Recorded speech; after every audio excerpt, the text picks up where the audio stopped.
Hi, welcome to our channel where we share the most intriguing stories. When James Carter inherited his family's ancestral home, he dreamed of restoring its charm and moving his family into a house filled with history and love. But one phone call shattered that vision. His cherished home had been demolished. What followed was a battle for justice against a ruthless HOA determined to take everything. James Carter was a man who had always dreamed of owning a place where he could feel rooted, a home that carried history and meaning. That dream seemed to come true a year ago when he inherited his late grandfather's two-story colonial home, nestled in a quiet suburban neighborhood. The house, with its ivy-covered veranda and weathered shutters, had been in the Carter family for generations, a symbol of endurance through decades of change. James had only visited the house once since the inheritance. At that time, he brought along a professional contractor to assess the condition of the property. The structure was sound, but it was clear the house needed significant repairs. The roof sagged in places, the paint was peeling, and the hardwood floors groaned with age. The contractor's estimate confirmed James's suspicion. It would take a substantial investment to restore the house to its former glory. The timing couldn't have been worse. James had just moved his wife, Sarah, and their 5-year-old son, Tommy, to a modest Chicago apartment.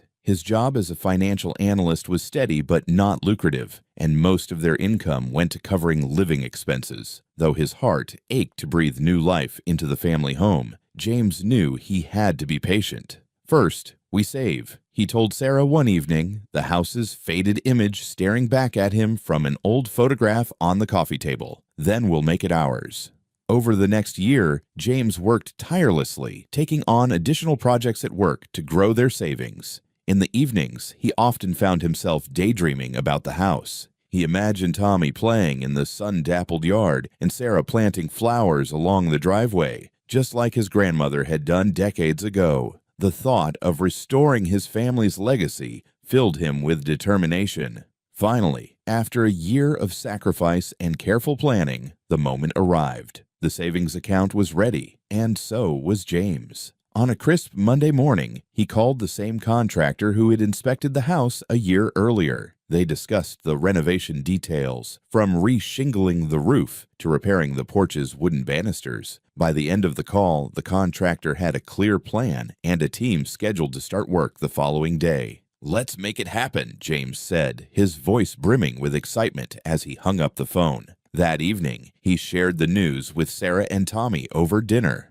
"We're one step closer to moving into our family home," he said, unable to hide the pride in his voice. The next morning, James waved goodbye to Sarah and Tommy as they left for work and school, then sat down at his desk, ready to tackle another day in the office. His phone buzzed just as he was about to dive into his emails. Seeing the contractor's number, he smiled and picked up, expecting an update on the team's arrival. Instead, the voice on the other end was tense, almost frantic. "Mr. Carter," the contractor began, "we have a serious problem at the site." James's heart skipped a beat. "What kind of problem?" he asked, his voice tight. "It's your house," the contractor replied. "It's gone. Someone demolished it." The words hung in the air like a thunderclap, shattering the idyllic vision James had nurtured for so long. For a moment, he couldn't process what he'd just heard. His family's legacy, the home he had waited so patiently to restore, had been reduced to rubble. "Gone," he repeated, his voice cracking. "Yes," the contractor confirmed. "There's nothing left but a pile of debris. You need to come here immediately." James grabbed his keys, his mind reeling with disbelief. The excitement and hope he had felt just hours earlier now gave way to a storm of questions and dread. Who could have done this? Why? And what would he find when he arrived at the site that had once been his family's sanctuary? The drive to the property was a blur for James. His knuckles whitened as he gripped the steering wheel, every passing mile heightening his anxiety. When he turned onto the narrow street leading to his family's land, his heart sank at the sight of a plume of dust rising from where his house once stood. The familiar outline of the colonial-style home was gone, replaced by a chaotic mess of shattered wood, crumbled brick, and mangled debris. His family's heritage had been reduced to a desolate wasteland. James parked on the edge of the property and stepped out, his legs unsteady beneath him. The air was thick with the acrid smell of diesel and dirt. The rumble of machinery echoed in his ears as he spotted a yellow bulldozer idling nearby, its bucket still dusted with remnants of the house. Several men in hard hats stood huddled near the equipment, exchanging nervous glances as James approached. "Who's in charge here?" James demanded, his voice sharp and cracking with emotion. His eyes darted from one worker to another, searching for answers. A man in a neon safety vest stepped forward hesitantly. "That'd be me," he said, pulling off his hard hat to reveal a head of thinning gray hair. "Name's Rick. Look, I'm just doing what I was told. This demolition was scheduled and approved by the HOA. We've got paperwork." "Paperwork?" James barked, incredulous. "This is my house, my property. No one had any right to touch it, let alone destroy it." Rick fished a clipboard from the passenger seat of his truck and handed it over. "I don't know the details, Mr. Carter. We just followed the orders." "It's all here." James's hands trembled as he flipped through the pages.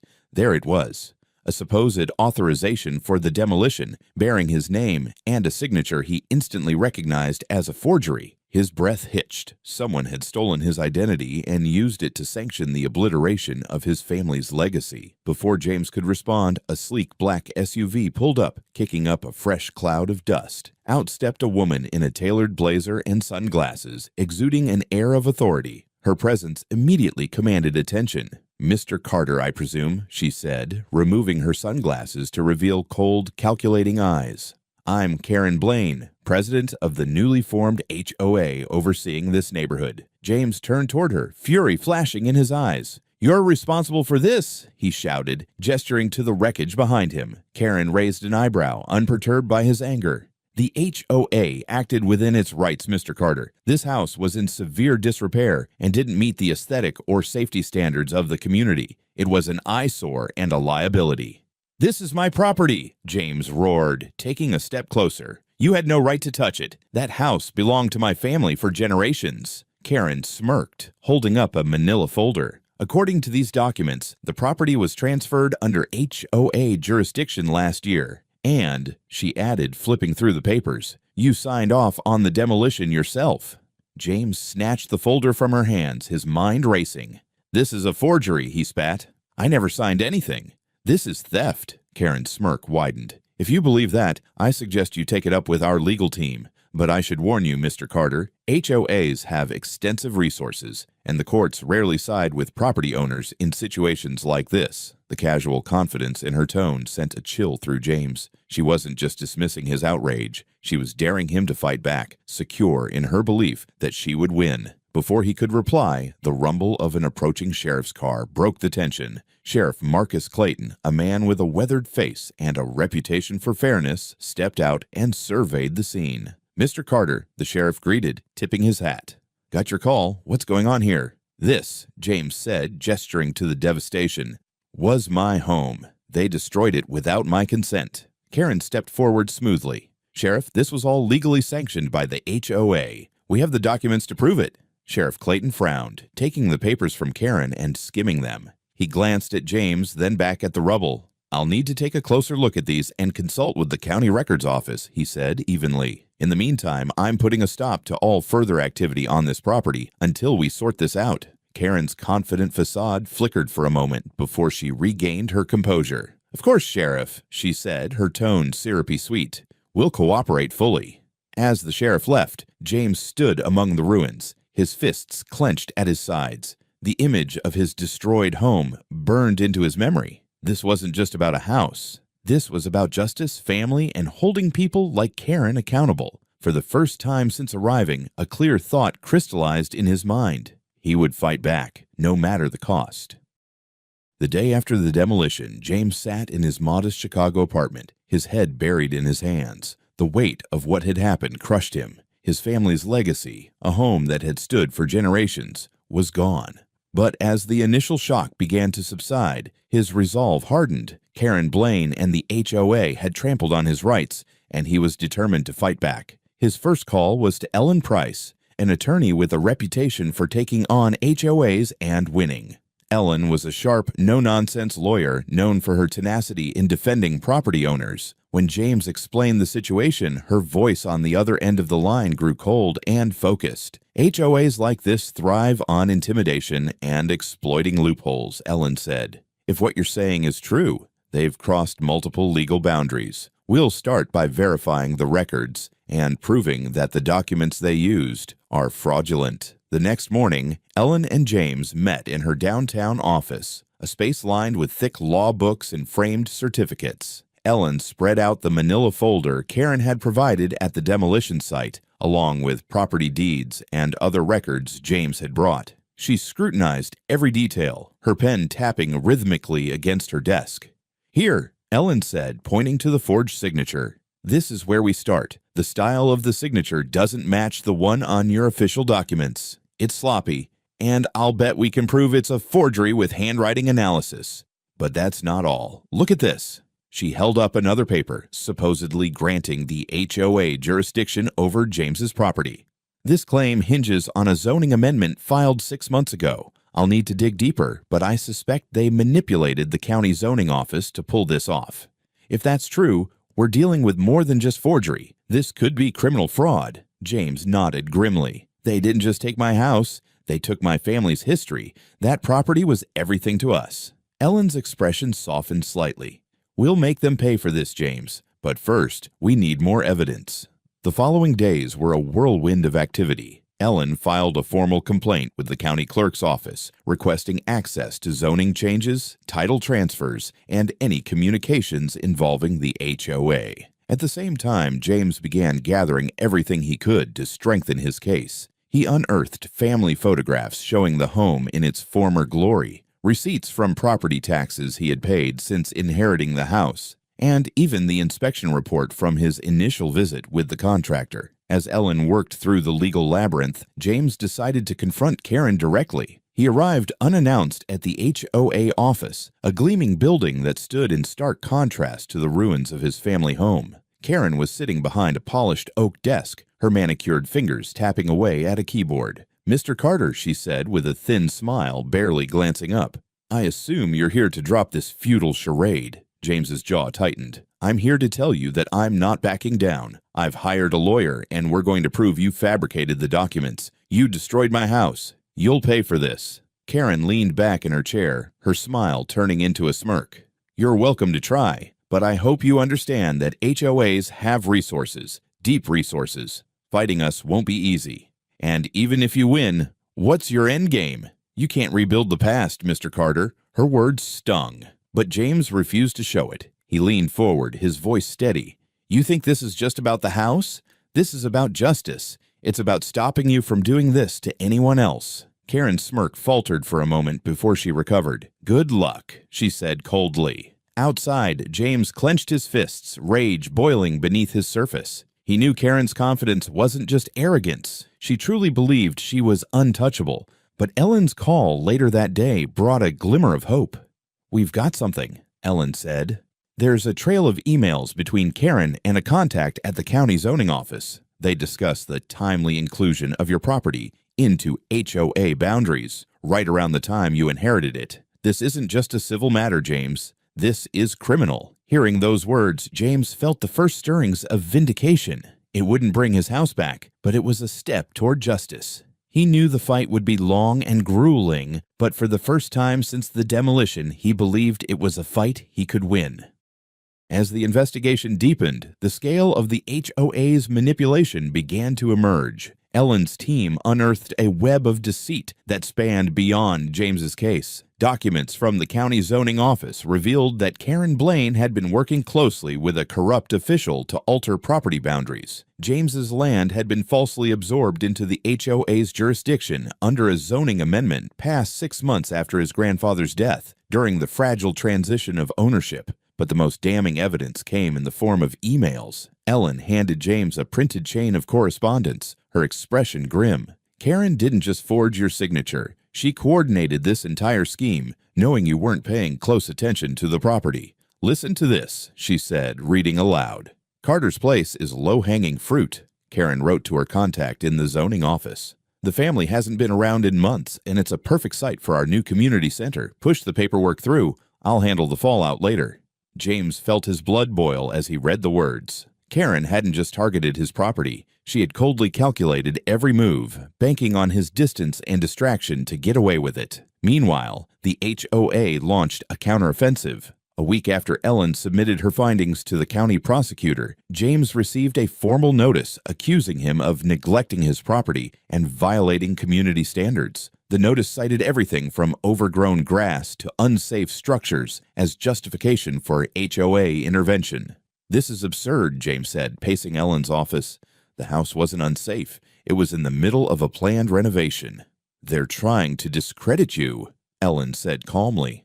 "It's a classic tactic. If they can paint you as negligent, they'll argue that their actions were for the greater good. But we've got them on forged documents and zoning fraud. Don't lose focus." The tension escalated when James visited the property again to document the damage. As he walked through the debris, his heart sank further. His grandfather's old rocking chair, once a fixture on the front porch, lay broken in the rubble. Nearby, the remnants of a family photo album had been trampled into the dirt. It was a personal violation that stung even more than the loss of the house itself. Then James found something that made his stomach churn. Parked at the edge of the property, almost as if taunting him, was the HOA's promotional banner. It advertised the future Karen Blaine Community Center, a sleek, modern facility that was slated to take the place of his family home. The audacity left James speechless. "They're already celebrating," James said bitterly, showing Ellen a photo of the banner. "They think they've won." Ellen studied the image, her eyes narrowing. "That's their arrogance talking," she said, "and it'll be their downfall. They've put this plan in writing, from the zoning changes to the construction contracts. All we need is to connect the dots in court." But the HOA wasn't done with its dirty tricks. Late one evening, as James reviewed case files at home, he received a call from Sheriff Clayton. "James," the sheriff began, his voice heavy with concern, "I need you to know there's been another complaint. Someone reported you for improperly storing hazardous materials on the property." "What?" James exclaimed, standing up in disbelief. "That's impossible. There's nothing like that there." The sheriff sighed. "I figured as much, but I have to follow protocol. We'll need to send an inspector out." The next morning, James arrived at the site to meet the inspector only to find a small pile of suspicious-looking barrels dumped near the rubble. His mind raced as he realized what had happened. Someone had planted the barrels to frame him. "This is Karen's doing," James said, his voice tight with rage. "Don't touch anything," Ellen advised when James called her. "This plays right into their hands if we react rashly. Document everything, and we'll prove it's a setup." As the pressure mounted, James's determination grew. He knew he was up against a well-funded and deeply entrenched system, but the mounting evidence in his favor gave him hope. Ellen was relentless, gathering testimony from former HOA members who had left due to Karen's heavy-handed tactics. One former board member revealed that Karen routinely used intimidation to silence dissent and fabricated complaints to seize properties she deemed valuable. James began to see the bigger picture. Karen's ambition wasn't just about controlling the neighborhood. It was about building her own empire at any cost. For James, this fight was no longer just about justice for his family. It was about exposing Karen and dismantling the corrupt system she had built. The courtroom was packed on the morning of the trial, a mix of curious locals, HOA supporters, and James's own allies who had rallied around him as the case gained attention. James sat beside Ellen at the plaintiff's table, his heart pounding as the judge called the court to order. This was the moment everything would come to light. Ellen wasted no time. She began by presenting the fraudulent documents that Karen had used to justify the demolition. Expert testimony from a forensic document examiner confirmed that James's signature on the HOA agreements had been forged. The examiner pointed out the discrepancies in handwriting, providing a detailed analysis that left no room for doubt. Next, Ellen turned to the emails. As she read Karen's correspondence aloud, a murmur rippled through the courtroom. The most damning exchange revealed Karen's intent to seize James's property for a community center, describing it as a necessary sacrifice for the greater good. It was cold, calculated, and completely incriminating. Karen's defense attempted to argue that the HOA had acted in the community's best interest, citing James's absence from the property and the alleged neglect. But Ellen countered with photographs, receipts, and timelines showing James's plans for renovation and his consistent payment of property taxes. Each point dismantled the HOA's claims piece by piece. The turning point came during Karen's cross-examination. Ellen's questions were sharp and unrelenting. Karen initially maintained her composure, but as Ellen pressed her on the forged documents and the zoning changes, her answers grew evasive. Finally, Ellen revealed a newly uncovered email in which Karen admitted to fabricating evidence to expedite the demolition. "Ms. Blaine," Ellen said, her voice steady but firm, "isn't it true that you manipulated zoning records, forged documents, and acted without the rightful owner's consent to carry out the demolition of Mr. Carter's home?" Karen's face flushed. "I was acting in the community's interest," she snapped. "Answer the question," Ellen demanded. After a tense silence, Karen's voice faltered. "Yes," she admitted, barely above a whisper. The courtroom erupted. The judge's gavel banged repeatedly, restoring order. But the damage to Karen's case was done. In closing arguments, Ellen painted a vivid picture of the violation James had endured, the destruction of his family's legacy, and the blatant abuse of power by Karen and the HOA.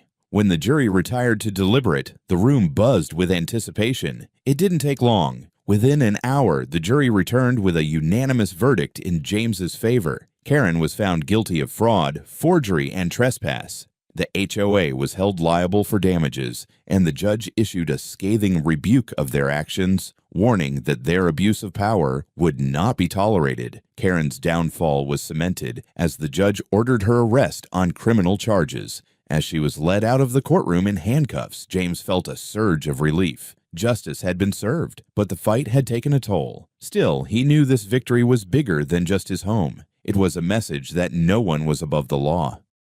The courtroom victory marked the beginning of the end for Karen Blaine and her corrupt HOA. Following the trial, the judge ordered a hefty financial settlement in James's favor. The compensation covered the demolition of his family home, legal expenses, and significant punitive damages for the emotional and material harm he had endured. Additionally, the HOA was forced to issue a public apology, acknowledging their misconduct and pledging to overhaul their leadership and practices. Karen, now facing multiple criminal charges, was sentenced to 5 years in prison for forgery, fraud, and trespassing. Her once commanding demeanor had crumbled, replaced by the quiet resignation of someone who had finally been held accountable for years of unchecked abuse. Her downfall sent shockwaves through the community, with other HOA members distancing themselves from her and demanding transparency moving forward. For James, the compensation wasn't just about rebuilding, it was about honoring his family's legacy. With Ellen's continued guidance, he hired a team of skilled architects and builders to recreate his ancestral home.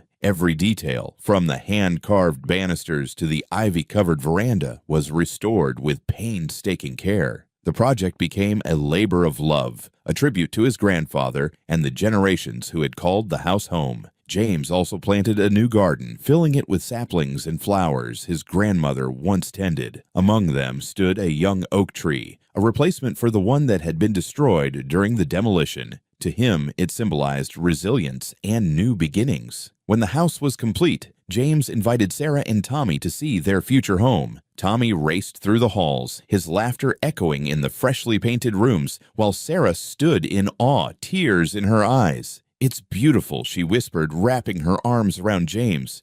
"You brought it back to life." Standing on the porch as the sun set over the restored property, James felt a deep sense of peace. The fight had been long and grueling, but it was worth every moment. His family's history, once threatened, had not only been preserved, but strengthened. He knew this house, now more than ever, was a place of hope, resilience, and belonging. The aftermath of James's victory rippled far beyond his own property. The trial exposed deep flaws in how the HOA operated, prompting a county-wide review of homeowner associations and their powers. New regulations were enacted to protect property owners from similar abuses, including stricter oversight of zoning amendments and mandatory transparency in HOA decision-making. James's case became a cornerstone for change, inspiring others to stand up against overreach. With his home restored, James turned his attention to helping others who had suffered under similar circumstances. He joined forces with Ellen to establish a nonprofit organization called Guardians of Home.